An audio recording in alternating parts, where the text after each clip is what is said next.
విజయానికి ఆకర్షించగలిగి రకరకాల ఎత్తుగడలు పదించి, అంటే విజయానికి ఒక్క కారణాలే ఉండు, అనేక కారణాలు ఉంటాయి.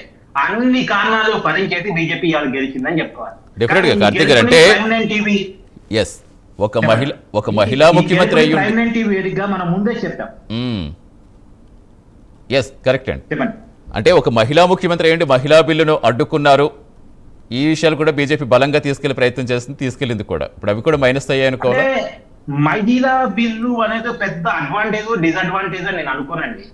మహిళా బిల్లు అనేది అందరి సామాన్య మహిళలు కనెక్ట్ అయ్యేటువంటి టాపిక్ కాదు. మహిళా బిల్లు వస్తే ఒక స్థాయి ఉన్న మహిళలు ఎమ్మెల్యేలుగా పోటీ చేసే వాళ్ళకి ఉపయోగం, సీట్ల సంఖ్య పెరుగుతుంది. సగటు మహిళ కరెక్ట్ అయితే అనుకోను, కానీ మహిళలకు 3000 ఉచిత బస్సు ప్రయాణం ఈ సగటు మహిళ కరెక్ట్. సగటు మహిళకి ఏది కరెక్ట్ అవుతుందో దాన్ని తీసుకున్నారు. దానికి అదనపు అడ్వాంటేజ్ మహిళా బిల్లు అయితే కావచ్చు కాక. ఇప్పుడు సువేందు అధికారి, మహిళా బిల్లు టాపిక్ సువేందు అధికారి గురించి ఏం మాట్లాడుకోవచ్చు మనం? ఎందుకంటే కొరకరాని కొయ్యలా మారిపోయాడు మమతా బెనర్జీకి. ఎందుకంటే ముందు చూస్తాం, అంతకు ముందు నందిగ్రామ్లో ఆయన దూకుడు అప్పుడే దేశవ్యాప్తంగా హాట్ టాపిక్ అయ్యారు. ఎస్ అదే చెప్తుంటా. ఇప్పుడు ఆయనే పెద్ద బీజేపీ కంటే కూడా ఆయన పెద్దగా కొరకరాని కొయ్యలా మారిపోయాడుకుంటా. అంటే ఇక్కడ ఒకటండి, సువేందు అధికార బీజేపీ నా కాదండి, మమతా మీద ఉన్న యాంటీ ఎంత ఆలోచించండి. నందిగ్రామ్లో నిలబెడుతున్న నందిగ్రామ్లో ఓడించారు సరే, ఆ రోజు తర్వాత భవానీపూర్లో ముఖ్యమంత్రిగా ఉండి పోటీ చేశారు కాబట్టి ఆ రోజు గెలిచి ఉండొచ్చు. కానీ ఈ రోజు పరిస్థితి చూడండి, ఏ లేదు. మమతా మీద తీవ్రమైనటువంటి కోపం, తీవ్రమైనటువంటి యాంటీ. ఒక రకంగా ఒకప్పుడు బెంగాల్ అంటే చాలా గౌరవం ఉండేదండి. ఇవాళ మనం ఆలోచించేది, వాళ్ళు నిన్ననే ఆలోచించారు అనుకునే వాళ్ళ బెంగాల్ గురించి. కమ్యూనిస్టులు బలంగా ఉన్న రోజుల్లో ఇవాళ మనం ఆలోచించేది నిన్ననే ఆలోచించారనేది.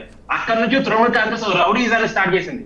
ఆ రౌడీజానికి అప్పట్లో కమ్యూనిస్టులు కూడా వాళ్ళకి అట్లే తిప్పుకొట్టారు. కానీ కమ్యూనిస్టులు బలం సరిపోదు ఆ రోజులు. కానీ బెంగాల్లో తప్ప ఇంకెక్కడ లేకపోవటం, సరే కేరళ త్రిపురలో ఉన్నాం, అవి పెద్ద విషయాలు కాకపోవటం వల్ల వాళ్ళు సరిపోదు. ఇలా బీజేపీ సరైన, అంటే ఏదో అంటారు కదా, పొట్టుని పొడుగుడు కొడితే పొడుగుని పోచమ్మ కొట్టిందని. అందరినీ మమతా కొట్టింది, మమతాని బీజేపీ కొట్టింది.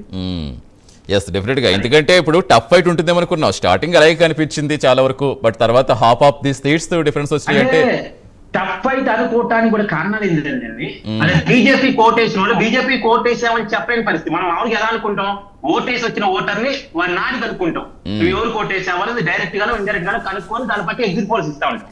కానీ బయటకు వచ్చిన ఓటరు ధైర్యంగా నేను బీజేపీ కోటేసా అని చెప్పలేని పరిస్థితి. ఎందుకంటే రేపు ఒక తృణమూల్ కాంగ్రెస్ గెలిస్తే ఊర్లో ఉండనివ్వరు, నన్ను చంపేస్తారు అనేటువంటి ఒక భయం చేత వాళ్ళు చెప్పడానికి భయపడ్డారు.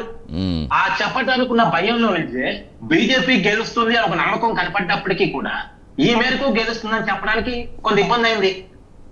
అంటే ప్రధానంగా 15 ఏళ్ళు అయిపోయింది కాబట్టి అధికారి మార్పు కావాలని కోరుకున్నారని మనం విశ్లేషించుకోవచ్చా? లేదంటే కనుక అవినీతి ఆరోపణలు, అవినీతి అక్రమాలు పెరిగిపోయాయి కాబట్టి, అలాగే ఆర్జీకేర్ ఘటన చాలా అంశాలు జరిగాయి. ఇప్పుడు నందిగ్రామ్లో సెజ్ కావచ్చు, ఇవన్నీ కూడా ఇప్పుడు ఇవన్నిటి మీద చాలా కక్షపూరితంగా ఉండి ఇప్పుడు కక్ష తీర్చుకున్నారా బెంగాల్ ఓటర్లు?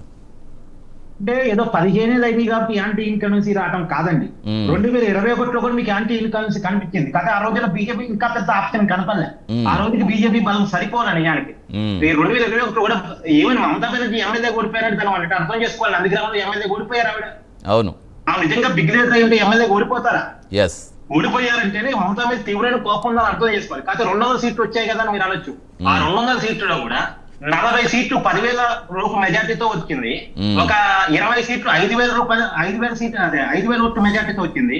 ఆ రోజు కూడా బీజేపీకి తృణమూల్ కాంగ్రెస్ కి ఉన్న ఓట్ బ్యాంక్ లో ఉన్న తేడా 10% మాత్రమే. ఆ 10% కూడా ఎందుకు వచ్చింది, అక్కడ మైనార్టీ ఓట్లు ఎక్కువ. ఆ మైనార్టీ ఓట్లు అనే 2020 గుండెకొక్కగా తృణమూల్ కాంగ్రెస్ పడ్డాయి కాబట్టి ఆ 10% గ్యాప్ మీకు కనపడుతుంది. ఆ రోజుల్లో బీజేపీ ఓటమికి తృణమూల్ కాంగ్రెస్ గెలుపుకి మధ్య ఉన్నది కేవలం 40% ఓట్ బ్యాంక్ మాత్రమే. అప్పుడు ఈ సరిపేరుతో ఈ ఓట్లు తొలగింపుకోలేదు. ఆ ఓట్లు కూడా తృణమూల్ కాంగ్రెస్ కి అడ్డగోలుగా పడ్డాయి. So rigging. ఇప్పుడు చూడండి, ఇంత ఎలక్షన్ కమిషన్ చాలా సీరియస్ గా తీసుకుని వర్కౌట్ చేసినప్పుడు కూడా చాలా చోట బీజేపీ కోటేయకుండా స్టిక్కర్లు అతికిచ్చారంటే ఎంత బరితెగింపు ఉందని మీరు అర్థం చేసుకోండి ఒకసారి. ఇంత కేంద్ర ఎన్నికల సంఘం నిఘా పెట్టింది, కేంద్ర బలగాలు మోహరించున్నాయి, అయినప్పటికీ కూడా వాళ్ళు ఇంకా బీజేపీ గుర్తు మీద స్టిక్కర్లు అతికించగలిగారు అంటే ఏ పరిస్థితుల్లో బెంగాల్ ఉందో మీరు అర్థం చేసుకోండి ఈ రోజుల్లో కూడా. సో ఈ పరిస్థితులు నిజానికి 2021లోనే కలిసి ఉండుంటే ఆ రోజే బీజేపీ అధికారంలోకి వచ్చేది. 3 సీట్లున్న బీజేపీ 77 సీట్లు ఎక్కడ రాగలిగింది? మమతా మీద ఆ రోజే తీవ్ర రియాలిటీ ఉంది కాబట్టి రాగలిగింది. మమతా మీద ఈ రోజు ఏదో వ్యతిరేకత రావడం కాదండి. సహజంగా 3 సార్లు ముఖ్యమంత్రి అయింది కాబట్టి వచ్చిన వ్యతిరేకత కాదు. మమతా పరిపాలన బాగలేదని ఏనాడు నుంచే బెంగాల్ ప్రజలు భావిస్తున్నారు. కానీ వాళ్ళకి ఆప్షన్ దొరకట్ట, వాళ్ళకి ధైర్యం కల్పించడానికి అవకాశం ఉన్న రాజకీయ పార్టీ ఇంకొకటి లేదు. కానీ బీజేపీ దొరికింది. సో బీజేపీ కోర్టేశారు. Yes. ధైర్యం ఇచ్చిన పార్టీగా ఇలా బీజేపీ ఉంది అని చెప్పాలి ఇక్కడ అంతే. ఇమ్మీడియట్ గా వాళ్ళ ఏంటనేది తెలుసుకున్నారు. ఎస్ సార్, దక్షిణాదిలో ఇప్పుడు ఎప్పటి నుంచో విస్తరించాలనుకుంటోంది బీజేపీ, బట్ దక్షిణాదిలో కేరళలో కాంగ్రెస్ పుంజుకోవడం, ఈ స్థానంలో బీజేపీ బలోపేతం కావడం అసలు రాజకీయాలు ఎలాంటి మార్పుకు సంకేతం కాబోతోంది. ఈ అంశాలపై డిబేట్ కంటిన్యూ చేద్దాం. షార్ట్ బ్రేక్ తీసుకుని స్టే విత్ us.